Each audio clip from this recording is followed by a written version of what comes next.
Omugurusi James Baronzo rw'emyaka 81 y'obukurukurwa omu Rushuuku Kishabya Shema District kandi omwombazi norurangana omu mazina ga kare ahikira ofisi zaitu omu Ruboma arikusherura obuhwezi bwa sente ezakubaasa kumuhwera omu kuragurira endwara y'ekookoro eriyo neemuteganisa. Ogu naagira ngu endwara egi kakatandika kari akashundo nikwe kugumizamu.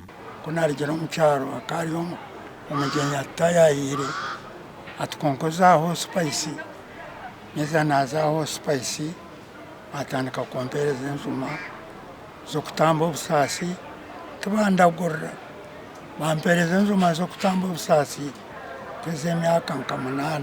Endwara y'ekookoro bwa hato omu nsi yoona neita abantu barikurenga 1,000,000 buri mwaka. Okucondooza kw'ekitongole kya Uganda Cancer Institute nikworeka ngu twaza kuhika omu mwaka gw'2030 abantu barikurenga 13,000,000 nibaza kuba nibaitwa endwara y'ekookoro ningashi kansa buri mwaka. Obwa hati James nashaba abareebi ba TV West hamwe n'abanyambabazi abandi okumuhwera bakamurondera obuhwezi bwa sente eziramuhwere kutunga emibazi hamwe n'okushemezibwa.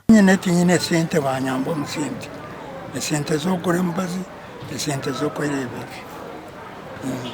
Emibazi hariho ei tokugura na sente kandi egura sente nyingi.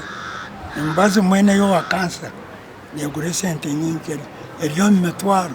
Owakuba nanda kuyamba James nabaasa kuteera esimu egi inoti 77285 eri omu mazina ga James Baronzo rwe. Gashakwa Christopher Himbisibwe.